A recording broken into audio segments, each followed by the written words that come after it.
A journey to ultimate bliss.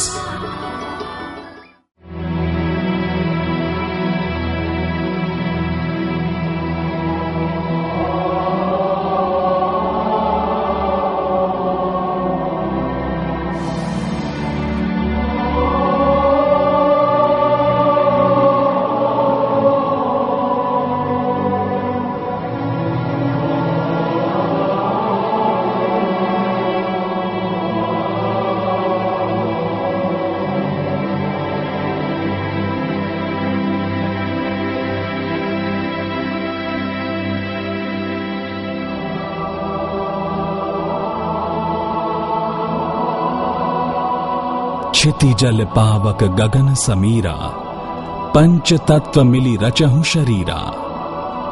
पंच तत्वों से बना हमारा शरीर और इस शरीर में जीवन के संचार का स्वरूप है वो दिव्य ऊर्जा शक्ति जो अदृश्य होने पर भी अभ्यास के द्वारा देखी जा सकती है।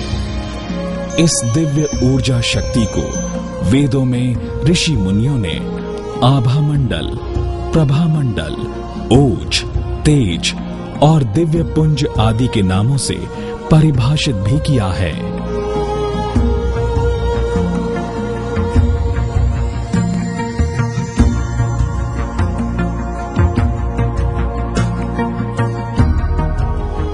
यही ऊर्जा है जो सकारात्मक रूप से सुख का और नकारात्मक रूप से हमारे दुख का कारण बनती है और ईश्वर ने मनुष्य को उसे संतुलित रखने की शक्ति भी प्रदान की है। लेकिन समय के साथ आधुनिकता की अंधी दौड़ में मनुष्य ये शक्ति पूर्णतः भूल चुका है।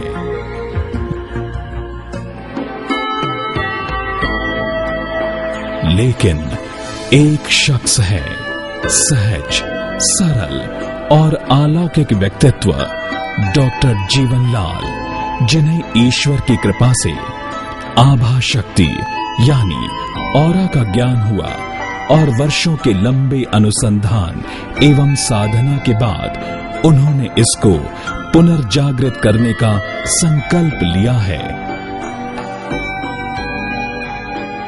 डॉक्टर साहब भारत के हरियाणा प्रांत में जन्मी वो शख्सियत हैं जिन्होंने वैकल्पिक चिकित्सा में डॉक्टर की डिग्री प्राप्त करने के साथ ही प्राकृतिक उपचार एवं आध्यात्मिक जगत की गहराइयों को मापा है।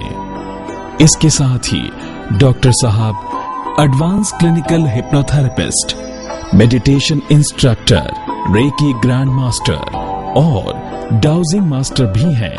एशिया, अमेरिका, यूरोप, खाड़ी देशों, स्विट्जरलैंड, फिलीपींस, हांगकांग समेत दुनिया के अनेकों क्षेत्रों और देशों में भ्रमणशील रहते हुए आभा मंडल पर अनुसंधान कर चुके डॉक्टर जेलाल ने अपने ऑरा ज्ञान के साथ श्रेष्ठतम प्राकृतिक उपचार एवं जीवन परिवर्तन चिकित्सा के जरिए विश्व के अनगिनत लोगों का भला करने के बाद अब अपना सारा समय देश के नागरिकों की भलाई हेतु समर्पित करने का संकल्प लिया है।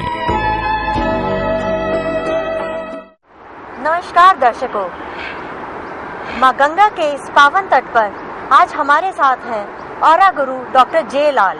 आज हम इनसे जानेंगे कि ऑरा क्या है। डॉक्टर साहब नमस्कार। नमस्कार। स्वस्थ रहें, संतुलित रहें, सुरक्षित रहें और अपने आभा मंडल से प्यार करें, यही मेरी शुभकामना है। डॉक्टर साहब आज हम आपसे जानेंगे कि ऑरा क्या है।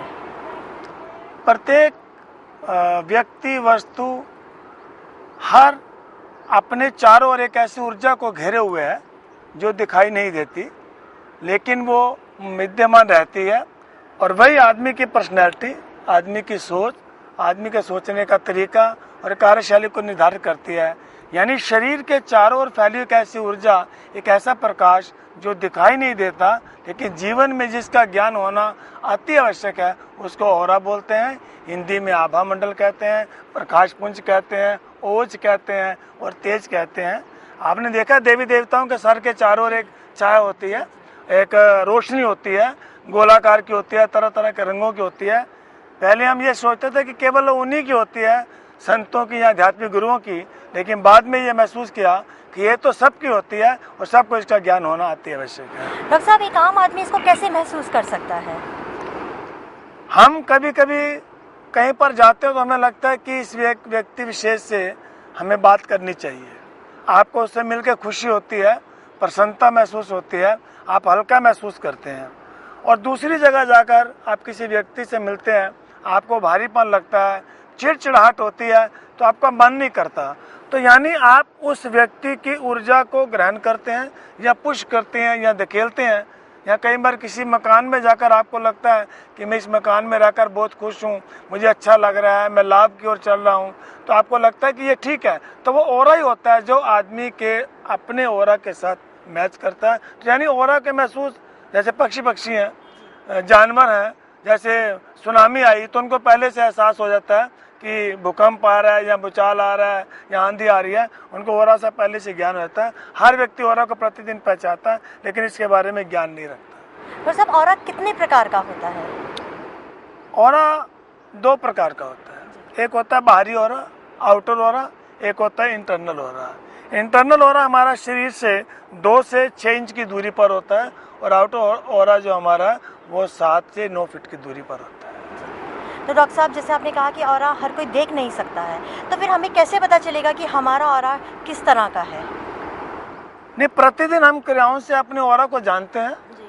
अब जैसे आप देखते हैं कि कोई व्यक्ति आ रहा है तो ऐसा लगता है कि वो आदमी आपको धकेल रहा है, ऐसा लगता है जैसे वो आदमी आपको पुश कर रहा है, तो आप ऑरा को महसूस करते हैं। लेकिन बड़ी आसान सी विधि भी है, प्रतिदिन हम ऑरा को महसूस कर सकते हैं। जैसे आपने क्या किया, दोनों हाथों को अपने 21 टाइम हल्का सा सॉफ्ट ऐसे टचिंग रब कीजिए। आप जैसे आप रब करते जाएंगे तो 21 टाइम करने के बाद आप क्या करें, अपने दोनों हाथों को पिरामिड की शेप में बना लें, लाइक दिस। तो पिरामिड शेप में बनाने के बाद आप दोनों हाथों को 2 से 6 इंच की दूरी पर लेके जाएं, तो आपको ऐसे लगेगा कि जैसे मेरा हाथ कभी कभी तो एक दूसरे हाथ को खींच रहा है, कभी एक दूसरे हाथ को धकेल रहा है। तो ये पुशिंग पुलिंग जो है, ये महसूस करते हैं कि आपका ऑरा है। आपको क्या महसूस हो रहा है? डॉक्टर साहब, मेरा पुशिंग हो रहा है। हाँ, पुशिंग हो रहा है। तो यानी आपका ऑरा जब पुशिंग वाला है, पुलिंग वाला नहीं है। तो कभी कभी होता है कि आदमी का ऑरा जो है ना, एकदम बहुत दूर तक चला जाता है, यानी उसका ऊर्जा क्षेत्र है ना, उसका लाइफ स्टाइल है, उसकी वर्किंग पर्सनैलिटी। देखिए, ये मैं कर रहा हूँ तो मेरा ऑरा कहाँ तक जा रहा है। तो ये इसी से पता लगता है कि हम एक ऑरा के साथ चल रहे हैं। ऑरा तो बचपन से ही होता है, कोई बनाया नहीं जाता, लेकिन हमारी काम करने की शैली से, हमारे एनवायरमेंटल से, लोकेशन से, पर्सन टू पर्सन से ऑरा में परिवर्तन होते रहते हैं। डॉक्टर साहब, क्या ऑरा की आकृतियाँ भी होती हैं? क्यों नहीं होती? और ऑरा की, जैसे हम दुनिया में हर चीज़ की शेप देखते हैं, आकृति देखते हैं। ऑरा ट्रायंगुलर भी होता है, ऑरा रेक्टेंगुलर भी होता है, ऑरा ओवल शेप में भी होता है, ऑरा हेक्सागन भी होता है। तो जैसे जैसे आदमी की पर्सनैलिटी होती है, उसकी सोच होती है, उसके काम करने का तरीका होता है, उसी तरीके से उसका ऑरा बनता रहता है। तो डॉक्टर साहब, हर आकृति की अपनी एक महत्व होता है, हर आकृति का अपना एक महत्व होता है, तो उसको हम कैसे डिफाइन करेंगे? जैसे देखिए कि आजकल लोग पहले हॉरोस्कोप को मैच करते थे ना, वो तो करिए, लेकिन अगर आप साथ में ऑरा को मैचिंग करते हैं, ऑरा को मिलाते हैं, तो मान ली किसी जो मेल है, उसका पुरुष है, उसका ऑरा मान लो ट्रायंगुलर है, ठीक है, और जो जिससे वो शादी करना चाहता है उसका ऑरा जो है वो हेक्सागन है, तो वो उसमें नहीं समा सकता, यानी वो मैच नहीं बनता। तो ऑरा की जो शेप्स हैं, ऑरा की शेप से ही आदमी का कौन सा प्रोफेशन का चुनाव होता है, उनमें आपस में मियाँ बीवी में अच्छे संबंध क्यों नहीं है, अच्छे दोस्तों में क्यों नहीं बनती, बिजनेस पार्टनर्स में क्यों नहीं बनती, या उस मकान का ऑरा कैसा है। ऑरा की शेप जीवन में बहुत इंपॉर्टेंस रखती है। डॉक्टर साहब, किस तरह का महत्व है ऑरा का हमारे जीवन में? कैसे, कितना महत्व है और कैसे? मेरा तो ये मानना है कि आदमी के सोते, जागते, नहाते, खाते, पीते, काम करते हुए ऑरा ही काम करता है, क्योंकि ये आदमी का ऊर्जा क्षेत्र है, इसको बनाने की जरूरत नहीं है। हम अगर ऊर्जा क्षेत्र को बढ़ा हुआ लेते हैं या अपने तरफ के ऑरा को एक्सपेंडेड देखते हैं तो हमें कोई परेशानी नहीं होगी, हमें लॉस नहीं होगा, हमें किसी तरीके की ऐसी कोई अंदर से कोई कठिनाई नहीं होगी कि जिसको हम महसूस कर सकें। इसीलिए ऑरा को जानना अति आवश्यक है। जैसे योग को हम जानते हैं, पहचानते हैं कि योग कैसे किया जाता है, ऐसे आभा मंडल का ज्ञान होना बहुत ही जरूरी है। मैं तो कहता हूँ बल्कि अति आवश्यक है। डॉक्टर साहब, ऑरा किस किस चीज़ का होता है? ऑरा तो सबका है, आपकी मशीनरी का, आपके घर की प्रत्येक वस्तु का, जो चल सकती है, बोल सकती है, डोल सकती है, पेड़ हैं, पौधे हैं, मशीनरी है, आपके खाने की वस्तुएं हैं, सुई से लेकर जहाज तक का ऑरा, यानी प्रत्येक जो चीज़ हमें दिखाई देती है वो आभा मंडल को घेरे हुए है। इलेक्ट्रॉन और प्रोटॉन का जो खेल है वो सारा ऑरा ही तो है, यानी सजीव और निर्जीव सबका ऑरा ऑरा, होता है। सबका ऑरा होता है। डॉक्टर साहब, क्या इसके रंग भी होते हैं अलग अलग? ऑरा के रंग आपने देखा कि न्यूटन ने जब प्रिज्म में से सफ़ेद रंग की ऊर्जा को निकाला तो इधर से 7 रंगों की ऊर्जा निकली। तो ऑरा में भी 7 कलर तो होते हैं मेन, उसके बाद आगे उनकी डिवीजन होती है, कौन सा कलर किसका कॉम्बिनेशन है और कौन से कलर से, कौन से रंग से उसके ऑरा का मेल मिलाप है, और उसी हिसाब से वो रंगों के हिसाब से भी आदमी का स्वभाव, आदमी की कार्यशैली, आदमी की सोच, आदमी का प्रोफेशन, आदमी का लाइफस्टाइल सब ऑरा से भी मैच करता है। डॉक्टर साहब, अभी आपने बताया कि ऑरा के, आभा मंडल के रंग होते हैं बहुत सारे, तो क्या नेगेटिव और पॉजिटिव भी होता है? हाँ, ऑरा क्यों नहीं पॉजिटिव होता? यानी आदमी का अगर ओज, जिसे तेज भी कहते हैं, आम प्रकाश भी कहते हैं, कई तरह के नामों से पुकारा जाता है इसको, लेकिन आम लोग ऑरा के नाम से जानते हैं, प्रभा मंडल भी बोलते हैं इसको। तो आपने पूछा कि क्या ऑरा नेगेटिव या पॉजिटिव होता है। आप ये देखिए कि जब आप कोई कार्य कर रहे हैं, ठीक है, और आपको लग रहा है कि यहाँ मुझे भारी पाना है, असफलता महसूस हो रही है या चिड़चिड़ाहट पैदा हो रही है, तो आपका ऑरा नेगेटिव है।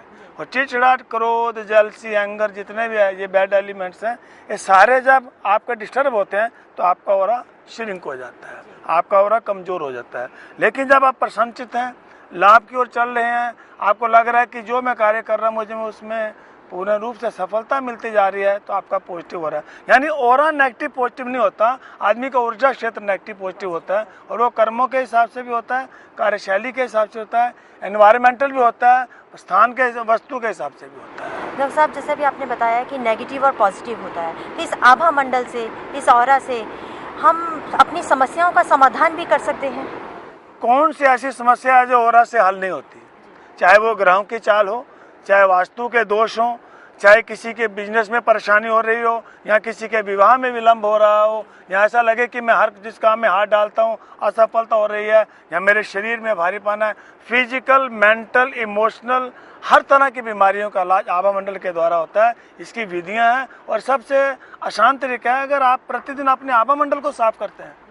आभा मंडल का विस्तृत होना बहुत जरूरी है, क्योंकि आदमी के विचार ही तो सबसे बड़ी परेशानी का कारण है। और एक बहुत बड़ा प्रिंसिपल है, हर आदमी को हर घर की हर दीवार पे लिख लेना चाहिए, एनर्जी फॉलो थॉट्स। ऊर्जा आपके विचारों के पीछे चलती है। अगर आपके विचार अच्छे हैं, आपका आभा मंडल बड़ा हुआ है। आपके विचार जो है वो नकारात्मक हैं, तो आपका आभा मंडल सिकड़ा हुआ है, छोटा है और परेशान कर रहा है। हाँ, आपने एक क्वेश्चन किया था, एक प्रश्न था कि आभा मंडल कितने प्रकार का होता है।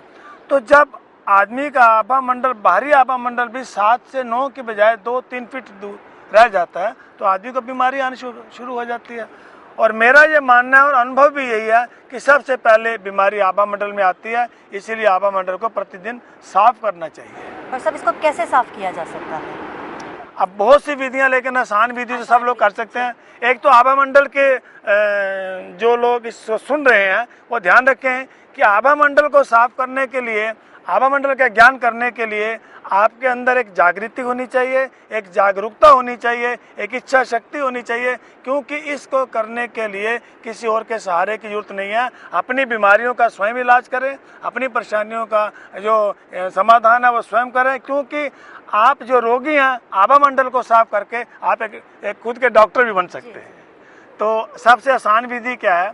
देखिए, हम जब नहाते हैं तो नहाते वक्त नमक वाला जो नमक होता है, समुद्री नमक होता है, नहाने वाले पानी में चुटकी बार हम समुद्री नमक डाल लें और उसमें से 1 मग भर के हम धीरे धीरे अपने सर के ऊपर फेंकें और ये महसूस करें कि मेरे शरीर की सारी नकारात्मक ऊर्जा जो है वो इस पानी के रास्ते बह गई है। फिर ताज़े पानी से ना आपका आभामंडल क्लीन हो जाएगा।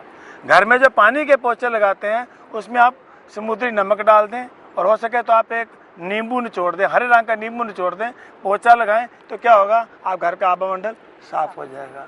घर के मुख्य द्वार के ऊपर पीले रंग के फूल रखिए और वो पीले फूल जो है वो उनको नमक वाले पानी से, साफ पानी से धोते रहे। अगर तो फ्रेश कट फ्लावर्स हों तो बहुत अच्छी बात है, अगर दूसरे भी हों तो कोई बात नहीं है, उन्हें धोते रहिए और वही रखेंगे तो आपके घर का आभामंडल साफ हो। डॉक्टर साहब आपने अभी बताया कि समुद्रिक नमक लेना चाहिए, अगर समुद्रिक नमक नहीं घर में हो तो क्या हम सादा नमक भी ले सकते हैं? हाँ ले सकते हैं, लेकिन समुद्री नमक आसानी से मिल जाता है ऐसे, क्योंकि वो नकारात्मक ऊर्जा को बड़ी जल्दी सोखता है। डॉक्टर साहब अभी आपने बताया कि हम तीन विधियों से अपना आभामंडल को साफ कर सकते हैं। अब आप ये बताइए कि आभामंडल को विस्तृत कैसे कर सकते हैं? ये भी प्रश्न बहुत अच्छा है, क्योंकि अगर आभामंडल विस्तृत है तो परेशानी कहाँ पर आएगी? पहले आभामंडल में मान लीजिए आपका आभामंडल 9 मीटर का है या 9 फीट का है, यानी आपके शरीर से दूर एक ऐसा और शरीर जो दिखाई नहीं देता, आपका वो सुरक्षा कवच है, आपकी वो प्रोटेक्शन शील्ड है। अगर वो स्ट्रांग है तो आपका आभामंडल भी स्ट्रांग है। अब आभामंडल विस्तृत कैसे होता है? मैंने पहले बोला, विस्तृत करने के लिए आपको सबसे पहले खुश रहना बहुत जरूरी है। अपने मन के अंदर के विकारों को निकालिए। अपने मन में जो जेलसी है, एंगर है, यानी क्रोध है, मैं तो मानता हूँ कि क्रोध जो है वो जलता हुआ कोयला है। अगर हम किसी पर क्रोध करते हैं तो सबसे पहले जलते हुए कोयले को हम पकड़ते हैं, हम अपना आभामंडल को संकुचित कर लेते हैं, उसको कम कर लेते हैं, घटा लेते हैं, हमें परेशानी होती है। तो सबसे पहले तो ये क्रोध, इन जो विकार हैं, इनको धीरे धीरे आप हटाएं और ये सोचें मन में कि मुझे अब ये कार्य नहीं करना, क्योंकि ऐसा करने से मेरे ऊपर नकारात्मक ऊर्जा आएगी, मेरा आभामंडल श्रिंक होगा और मुझे परेशानी होगी। तो इस तरीके से अगर चाहें खुश रहकर आभामंडल को बढ़ा सकते हैं। आप तैराकी कर सकते हैं, आप अच्छा संगीत सुन सकते हैं, आप चाहें तो नमक वाले पानी को अपने घर में रखकर प्रतिदिन उसको बार बार बदलते रहें 24 घंटे के बाद, वो भी आपका आभामंडल बढ़ाने की सबसे आसान विधि है। हाँ, एक और आसान विधि भी है जो सबसे अच्छा तरीका है, आप नीम के पत्ते जो हैं, नीम के पत्ते अगर लेकर, हरे पत्ते जो फ्रेश कट हों, आप उनको बेड के गद्दों के नीचे रख दें, अलमीरा में रख दें, अपने पर्स में रखें और सप्ताह के बाद पत्ते निकालें और किसी पेड़ के पास जाकर रख दें, यानी किसी के घर के आगे उनको नहीं फेंकें। और जो नमक वाला पानी है उसको सिंक में डाल दें। ये 2 विधियां बड़ी आसान है, तो हर आदमी कर सकता है। पीली सरसों के बीज आप जेब में रख सकते हैं, इससे भी आपका आभामंडल सुरक्षा कवच, ओज, प्रकाश आपका मजबूत होता है और आप नकारात्मक ऊर्जाओं से मुक्ति पा सकते हैं। डॉक्टर साहब अभी आपने बताया कि ऑरा को साफ करने के लिए, आभामंडल को साफ करने के लिए हम नमक का पानी हमें घर में रखना चाहिए, तो कितना